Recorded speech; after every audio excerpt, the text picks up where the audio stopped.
there you are, Betty. Oh, hello, Mrs. Morton. What on earth are you doing in this dark room by yourself? Mrs. Morton, may I speak with you a moment? Of course, dear. But why aren't you with the others in the laboratory? That place frightens me. Oh, it's not that bad. Although I admit it's a bit gloomy. And that horrible mechanical man.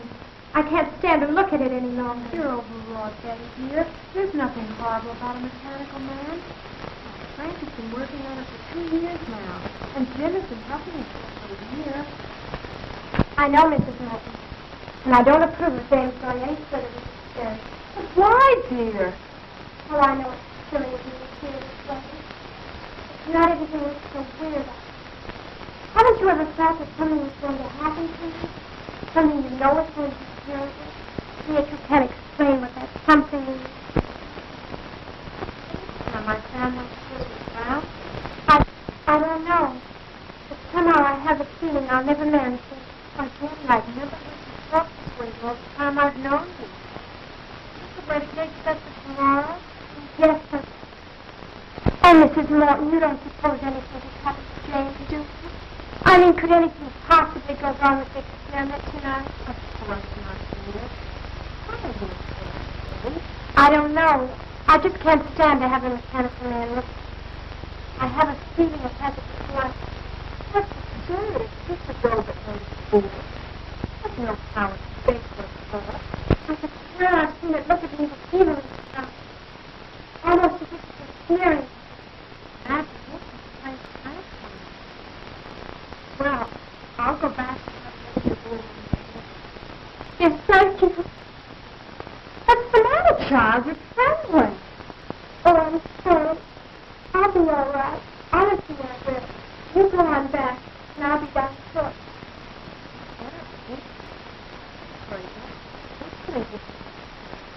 I'm sorry, Mrs. West. I'll be my brother. You go on. That's it. Lie down. Oh, Jim, what am I going to do? What am I going to do?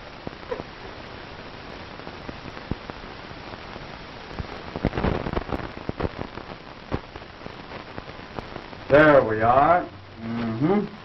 Now that should be just about it. Gee, Pop, will you work now? I hope so, son. Oh, Uncle Frank, are you going to make him walk? Yes, in a few moments, Janet. Oh, I'm so excited. Good. Will he be able to talk to Uncle Frank? Of course not, silly. Uncle Frank told you that 20 times yesterday. No, Mary's right, Janet. You see, this is just a mechanical man. He won't be able to talk. That's about the only thing he won't be able to do, though, Janet. You're right, John. The doctor's mechanical man will be able to do about everything a human being can do, except talk. How do you feel now that your work is about completed, Frank? Wonderful, Jane. And I want to thank all of you for standing by me. You've all been a great help. And without you, I don't know what I'd have done. Well, it isn't every day that one has a distinguished brother who invents a mechanical man.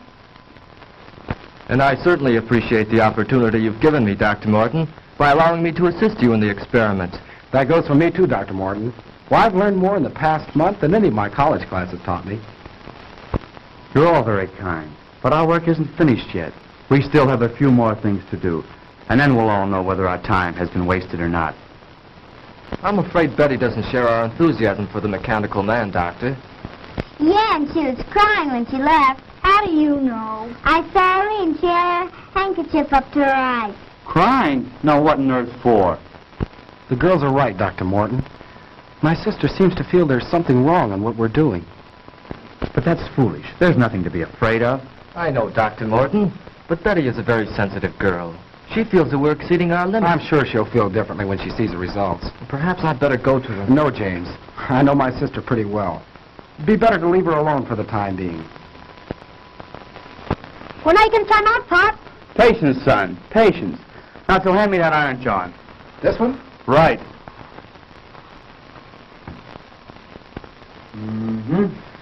Won't be long now. When do you think you can try it out, Frank? Just as soon as Mrs. Morton returns. By the way, James, where's Betty? She went upstairs a few minutes ago, Dr. Morton. Said she had a headache. Gosh, she's going to miss all the excitement. Well, when we're ready, you can go get her, Barry. You bet I will, Pop.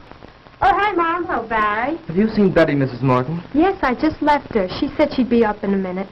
They were just telling us Betty disapproves of our experiment. Oh, I think the storm has her on edge. She was much calmer when I left. Is there anything I can do? No, James. It's just a case of nerves, I think. Anyhow, let's give her a few more minutes alone. Well, if you think we should. We're just about finished, Madge. Won't it be wonderful to see a mechanical man move around, Mary? I suppose you'll let him help you do the dishes. I think your uncle would like that better than I would, Janet. Sometimes think that's why you invented a mechanical man. Oh, now, Madge. Well, you do hate doing little odd jobs, Frank. Well, if Frank's experiment is successful here tonight, none of us will have to worry about any odd jobs again. I can't say that I'd mind having a mechanical man in my business. A mechanical man will be more than that. More than just a hired hand. Can't you see what this will mean to the world? He'll relieve men from dangerous jobs in all lines of hazardous work. There'll be no more deaths from cave-ins and mines. No losses from construction men falling to their deaths from skyscrapers. He'll take his place in these and many other positions where men lose their lives daily. Why, carefully directed, he'll be the greatest insurance to world peace that has yet been thought of.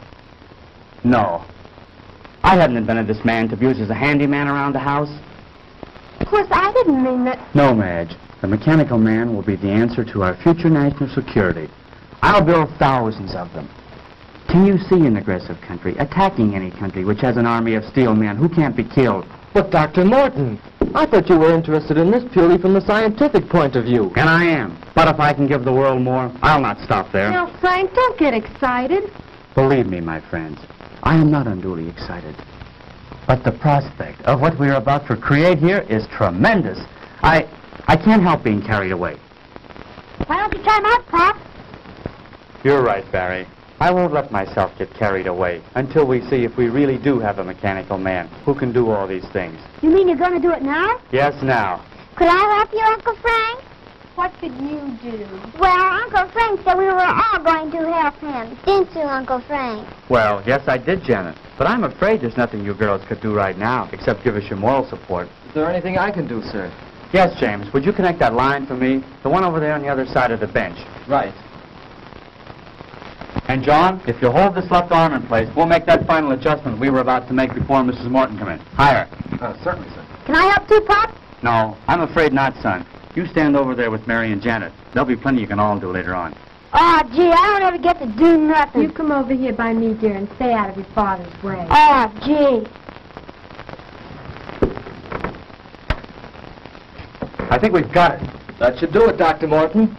Well, I guess that just about gets it, sir. Good, good. Now we'll see if all our work has been in vain. Here, give me a hand. Oh, Betty, we didn't see you come in, my dear. Darling, you look so pale. I'm all right, Jim. I've been worried about you, but Mrs. Morton said to leave you alone for a few minutes. Yes, I'm afraid I've been behaving rather badly. Everything seems to be getting on my nerves now.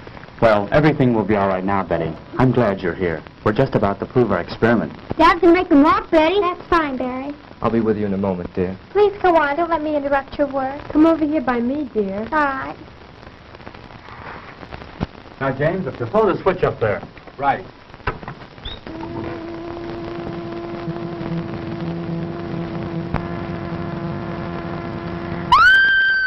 Quick, James, the switch.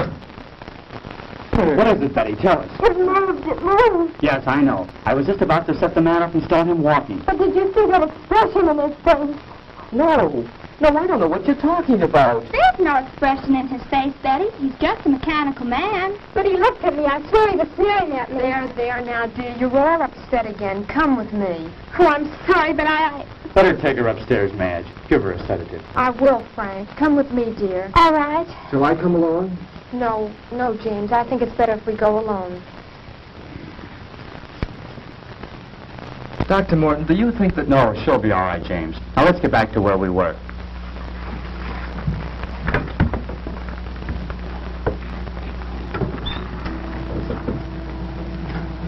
Hey, Pop, he moved. I believe it's working, Dr. Morton. Oh, Frank, he does move. He does. Mary, let go of my arm. You're pinching me. Isn't it wonderful? He moved. He really moved.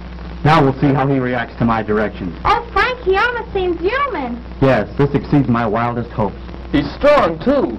Just feel the resistance in his arm. I can see what Betty meant now. I could swear I saw him sneer just then. That's nonsense. This is a man of steel, John. He has no mind, no willpower of his own. You're all overwrought. As you know, he's controlled by voice impulses. Take one step forward. Wonderful. Wonderful. Now walk forward. Return to the bench. I said return to the bench. Stop him, James. Back. Back to the bench. Oh, so that's the way you want it.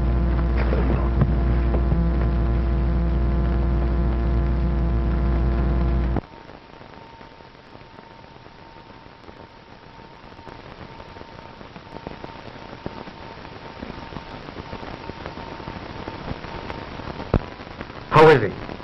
Just seems to have had the wind knocked out of him. What was that? It sounded like Betty. You take care of James. I'll go see.